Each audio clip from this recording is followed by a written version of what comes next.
Hey, slash I do buckaroo. Sorry for being a little slow here on the draw. I fixed this up to take a picture, but it took me longer to get started. I hope so. I'm going to have to drink this fast.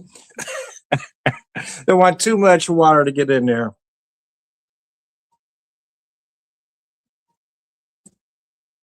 Oh yeah, I've been drinking most of my Irish neat, but I figure have some of this inexpensive stuff on the rocks. That's the O'Neill's. It's a 5-year-old blended Irish, and it really isn't bad for what it is.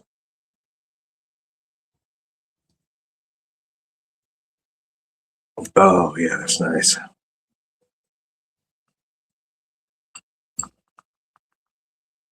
I've been using it for different things. A whiskey like this, it was only 14.99, and in my opinion, it's as good as those names you know. Um, I personally prefer the flavor, if I'm being honest, to the big two. If that helps you know what I'm referring to, but yeah, it is nice. So I've been using it for cocktails and highballs and.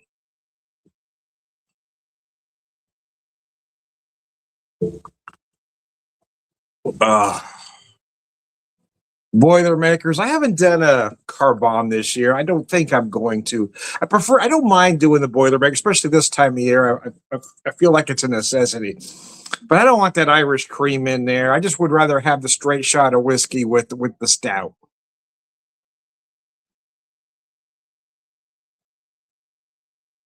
Ugh. So as we work ourselves towards St. Patrick's Day, um, I did the St. Patrick's Day parade again this year.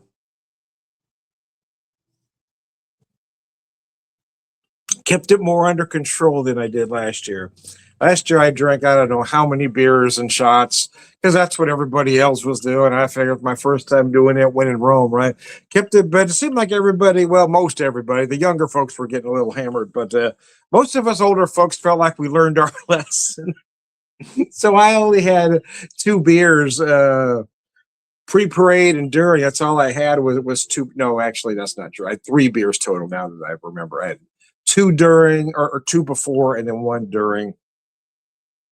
So I'm talking of a period of about 3.5 hours. I had 3 beers, so kept it under control. Then after the parade, I met up with had a friend in town from Colombia, so I met up with him and his significant other. It was great to talk with them. It was a lot of fun. But so we met. I met them at Springfield Bruco, but that's where some other friends were, Scotty and Marty and a couple others. Ahmed, I think his real name is James, but there's a story there, but I won't deal with that right now. Anyway, a really good guy, man. So I found myself bouncing between tables. Right, I was talking to these guys over here and went over here and thought back over here, and then we went from there to whole fast everybody again. So I'm at this table, then I'm going to that table. Oh mercy! It was a lot of fun though. But again, I was trying to keep it under control. Just tried real hard, man. So I had 4 beers over about a 3-hour period. But in fairness, they were mugs, right? So I mean, they were approximately 20-ounce pours. So I had 2 at Springfield Brewco, 2 at Holdfast. Bruco does this beer called their Honey Hive Lager, a nice honey lager. I had it last year for the first time, and they had it just on tap yesterday. It's, oh man, I had one of those. Man, that was gorgeous, and I had their McDaniel's Draft Stout on Nitro Pour. Oh my god, that stout is delicious.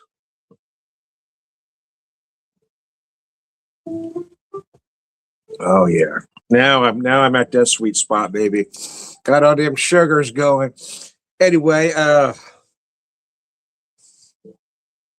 so yeah, so I had 2 beers there, then I had 2 beers at Holdfast. So I mean, it was technically about 80 ounces over about a 3 ounce period. So it was a lot of beer, but I didn't drink anything else afterwards. I, originally I planned on doing a video after, Got home about 6:30. Had some dinner. I thought, well, about 8 o'clock, but I just wasn't feeling like drinking anymore. So I didn't drink anymore at all yesterday. I didn't have anything to drink after 6, after the parade, I should say. I intended on doing a video, but had things on my mind that I'm still trying to work through. I had a real difficult decision to make.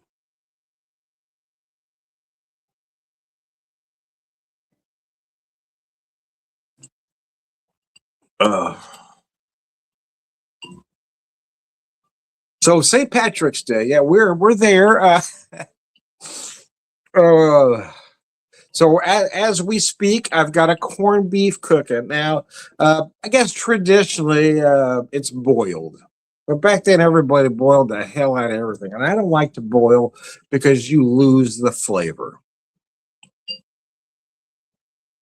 So I braise. I like to braise about everything, if I'm being honest. I mean, it's perfect with any kind of roast, and you don't typically think about that with the corned beef, but it works. So what I do is you put a nice sear on each side.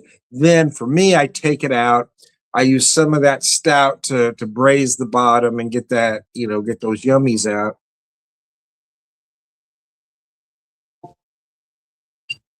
And then add the veg, put the roast back on top, and then add about 2 cups. In this case, use about 2 cups of liquid. So you're not boiling, right? You got just enough liquid for that veg, but the corned beef is kind of sitting on top of all that. Now it'll eventually sink down as that veg cooks, right? That cabbage will go down.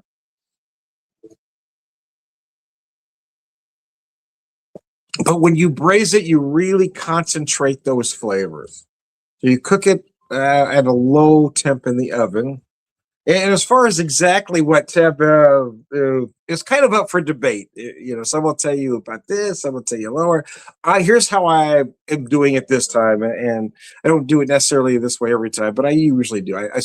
For the first hour, I cook at 300, and then I will knock it down to about 2 1/4. Now, some will always cook it at 325, 300 all the way done. Some will cook it at about 250, 275 to 250 until done. For me, again, I started at 300. So after an hour, I'm going to kick that down to about 2 1/4, let it cook for 3 more hours.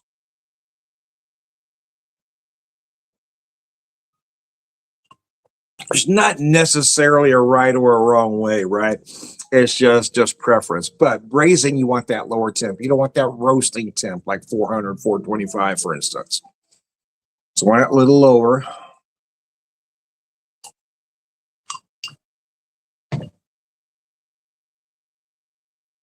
So I poured myself a Guinness, and this has been sitting here probably, again, take pictures, set the video up. I've been talking about 8 minutes, so probably at least 15 minutes, and it's still got that nice head on top. I didn't mind leaving it out because a beer like this I don't need ice cold, but the glass still has a nice chill on it. Personally, Guinness for me anyway is best at about 50, maybe 55. Some like them colder. Nothing wrong with that. And if you're gonna boilermaker anything, you're better with a slightly warmer temp, right? Cold, that'll hurt a little bit here. If you get it warmer, it goes down a little easier. Oh, mercy, that's good.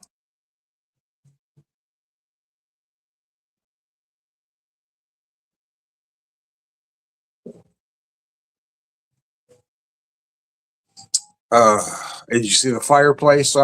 Got the St. Patrick's fireplace on the TV there, but you see the actual. Oh, I didn't realize you can see so much of my backyard there. I should have put the curtains down.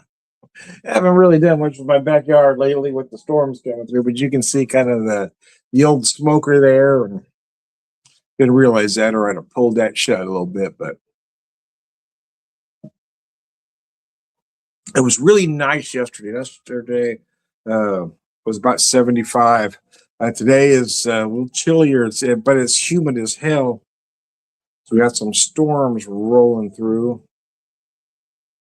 I don't buy Guinness often because I prefer more American craft versions of. But for St. Patrick's Day,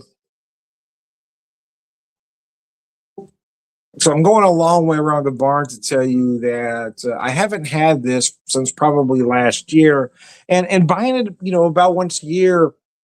It's one of those absence makes the heart grow fonder, right? Oh, this is really good. I do prefer this other beer, if I'm being honest, but this really hits the spot. I understand what they're doing here.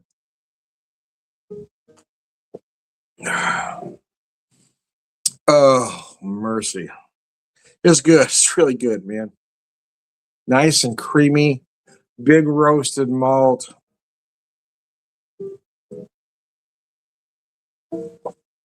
Oh.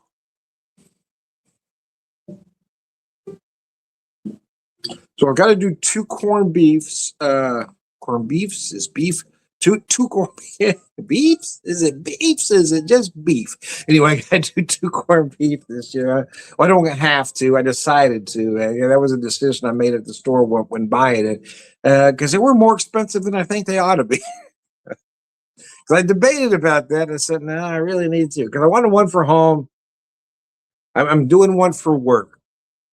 So that was the decision. Do I want one at home too? And I thought, yeah, because I like sandwiches. I like hash.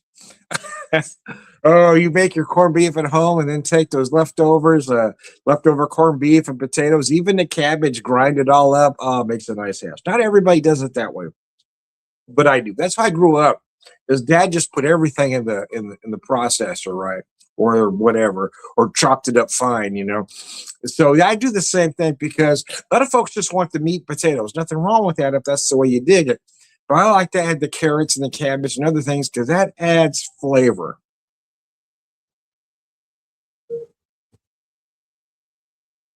Oh. So anyway, so that's cooking as we speak. I'm also going to do an Irish, and let's say American Irish stew, right? Why is it an Irish stew, you might ask? Because I'm using an Irish stew recipe, using the herbs and spices that you would typically use, but I am improvising on the meat. Typically, traditionally, it is lamb, but I'm not crazy about lamb, and sometimes I go beef. But the last couple of years, I've really preferred the pork because I love the way all those ingredients work with that pork. So I'm doing pork again. That's where the American comes in, right? So I'm taking some liberties, but everything else is a right down the line Irish stew recipe. I've got some fresh rosemary, some fresh thyme, some fresh parsley. We'll add to it. We did some boxed for breakfast. So boxed and Irish potato pancake, very similar to a German potato pancake, but the main difference anyway, because the seasoning and herbs and spices are very similar, but the big difference is Irish traditional German potato pancakes, they use raw potatoes, whereas boxed uses a combination of excuse me, raw potatoes and cooked potatoes. So that's what I did here. I steamed some potatoes up.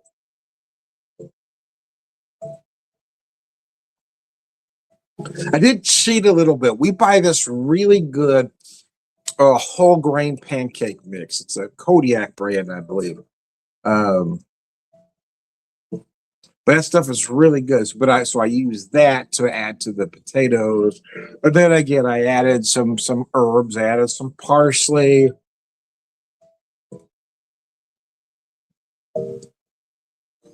some thyme.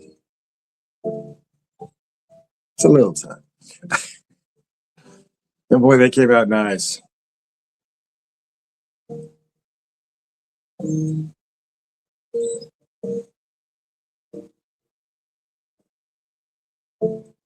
But there was just enough of the batter left. I made wife and I each one pancake, and we were full. But there was enough batter left for about two small pancakes. So that may be dinner tonight or breakfast tomorrow. Hard to tell.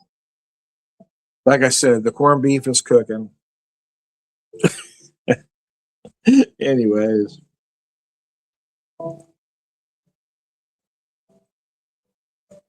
So my debate in my head right now is, do I wait till actual St. Patrick's Day to make the stew, or make the stew a day ahead? Because sometimes stew's better. You make it, then you put it away. Let those, and then we'll heat it back up, and those flavors get better. So that's the debate going on in my noggin right now.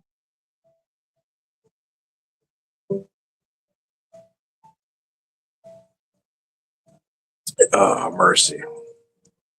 Anyways, I'm going to finish this up. I'm Tom the Whiskey Whisperer, Whiskey Evangelist, prolific whiskey drinker, purveyor of wisdom, and